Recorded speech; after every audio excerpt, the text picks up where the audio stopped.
A Segunda Guerra Mundial aconteceu de 39 a 45.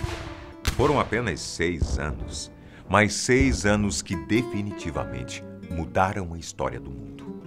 Na época, ninguém tinha muita noção do que realmente acontecia. Mas quem teve que encarar os muros gelados e sombrios de um campo de concentração sabia muito bem que realmente existiam motivos para se ter muito medo. A Segunda Guerra só foi acabar depois que os nazistas perceberam que as tropas alemãs não conseguiriam suportar o ataque russo em Ebbswerwald. E viram que o exército soviético avançava no sentido de Berlim. Foi nesse momento que Hitler, que estava vivendo os últimos dias dentro de um bunker na capital alemã, reuniu seus oficiais e declarou oficialmente que haviam perdido a guerra. A partir daí, a história que se conhece é que Hitler, juntamente com a sua esposa, Eva Braun, teriam se recolhido aos aposentos do ditador e cometido suicídio.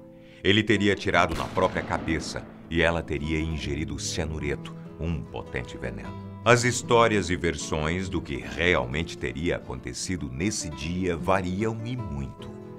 Mas existe uma versão da história que nós conhecemos que mexe muito com a cabeça de qualquer um que se interesse pela vida desse ditador. Essa teoria explica de maneira detalhada e concisa como o homem considerado o mais perverso do mundo teria, na verdade, escapado daquele bunker no dia 30 de abril de 1945 e enganado a tudo e a todos. Será mesmo que Hitler não morreu? E se for verdade?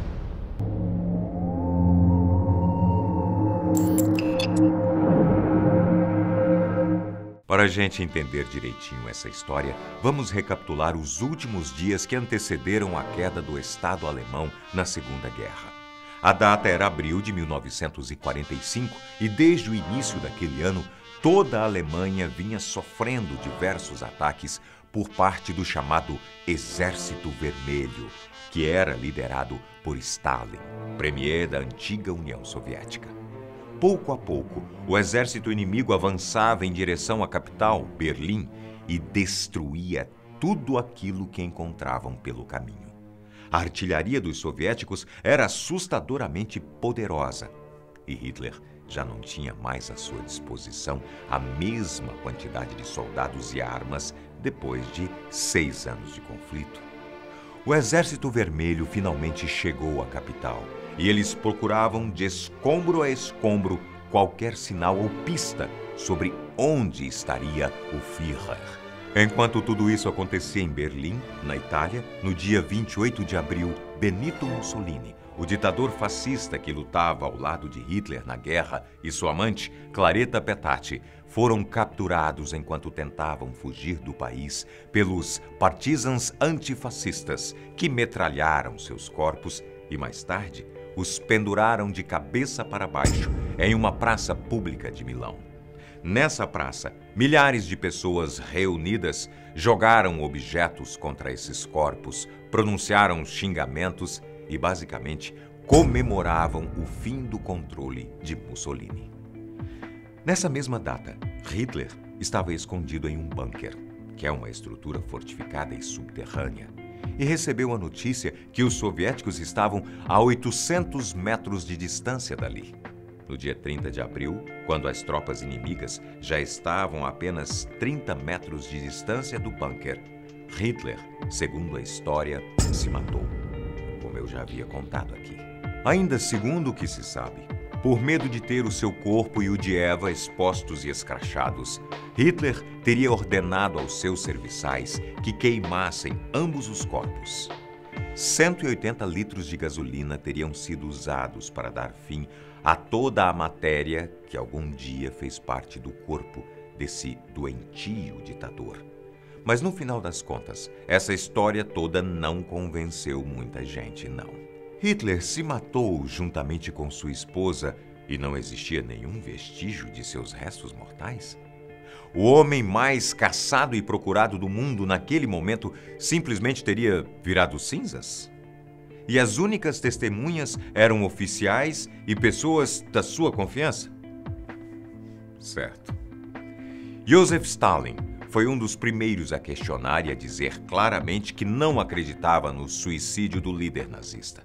Com o tempo, outras provas e evidências foram sendo descobertas de tal modo que levaram muitos historiadores a se questionarem sobre esse misterioso e nada conclusivo fim que teria levado o ditador.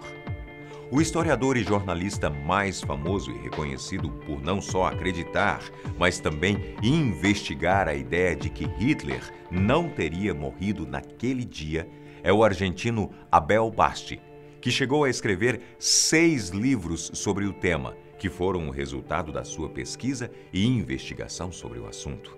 Para ele, Hitler e Eva Braun teriam fugido do bunker de Berlim aproximadamente 3 dias antes das tropas soviéticas chegarem até lá. Eles teriam primeiro pegado um avião com o piloto Peter Baumgart, que chegou a admitir anos mais tarde que realmente havia acobertado o ditador na sua fuga. Depois desse depoimento, Peter foi internado em uma clínica psiquiátrica e nunca mais saiu na mídia notícias sobre ele. De avião, o ditador teria passado pela Dinamarca e Espanha, e de lá, com a ajuda de Francisco Franco, um chefe de Estado espanhol, ele teria pego um submarino e viajado até a América do Sul, mais precisamente para a Argentina. Nesse país latino-americano, muitas são as pessoas que afirmam ter visto ou até mesmo trabalhado para Hitler nas próximas décadas. Esse assunto por lá é tão comum que, para alguns céticos, a história se transformou em lenda urbana. Mas será mesmo que tantas pessoas diferentes e sem nenhuma ligação entre elas conseguiriam fornecer tantos detalhes coerentes sobre uma mesma história que teria sido inventada? É esse tipo de questionamento que Abel Basti se fez ao entrevistar 20 pessoas que alegaram ter tido algum tipo de contato com o ex-ditador, já aqui na América do Sul. Dando continuidade à história, seguindo esses depoimentos e algumas outras pistas, foi possível, segundo Abel, descobrir que Hitler se instalou em uma casa bastante isolada na Patagônia. A tal casa, que inclusive é conhecida na região por ser a casa onde Hitler viveu, foi construída em 1943 por um famoso arquiteto chamado Alejandro Bustillo, o mesmo que criou o conhecido hotel Yao Yao, que fica em Bariloche. A casa tem arquitetura alemã e inclusive lembra bastante a casa que o próprio Hitler tinha na cidade de Obersalzberg, na Alemanha. Ela tinha impressionantes 450 hectares e era completamente isolada. Para chegar até lá, era preciso usar um barco ou um avião. E esse detalhe sustenta ainda mais a ideia de que ela foi construída para servir de refúgio. Além disso, a casa pertencia naquela época ao advogado Henrique García Miró, que era muito próximo do antigo presidente do país, Juan Domingo Perón, que por sua vez ficou conhecido por atuar como laranja nas mãos de capitães nazistas. Mas se você ainda está se perguntando como seria possível um líder ditador como Adolf Hitler ter enganado a tudo e a todos, saiba que também existe uma explicação para isso. Segundo essas investigações, a fuga teria sido organizada por Martin Bormann, um general da alta cúpula nazista que, inclusive, mais tarde também teria fugido para a América do Sul. Mas o que fez a fuga de Hitler ter sido tão bem executada seria o apoio oferecido por parte dos Estados Unidos, que em troca teriam exigido informações sobre segredos de guerra e sobre tecnologia bélica. Da mesma forma que recebeu o apoio dos Estados Unidos da América, Hitler teria sido acobertado pelos presidentes dos países em que passou e viveu, sendo eles Argentina e Paraguai, porque teria pago grandes quantias em troca do exílio. Esses países foram escolhidos, segundo Abel, porque nesses lugares os nazistas eram bem-vindos e até protegidos por parte do governo. Essa verdade é tão séria que, acredite você ou não, tanto a Argentina quanto o Paraguai realmente se tornaram refúgios para esses homens que fugiram da Alemanha. Comprovadamente e oficialmente, famosos nazistas já foram pegos nesses lugares, como Adolf Eichmann, Klaus Barbie, Erich Priebke e até mesmo Josef Mengele. Isso mesmo. O médico principal que atuou no famoso campo de concentração Auschwitz, onde realizou atrocidades e testes desumanos em refugiados. E acredite, foi morrer aqui no Brasil, afogado na praia de Bertioga, no litoral paulista. Falando ainda sobre as pessoas que declararam ter visto ou ter tido algum tipo de contato com o ditador aqui na América do Sul, a mais recente que surgiu foi uma idosa que, após saber sobre os livros publicados pelo historiador Abel Basti, o procurou para contar que, em 1956, ela havia trabalhado para Adolf Hitler e Eva Braun como doméstica na sua casa na Patagônia. Essa mesma mulher diz se lembrar de maneira concisa do ex-patrão, que usava botas longas, bigode e sempre dava ordens em alemão. O que confirma mais uma vez a ideia do local onde o ditador teria morado.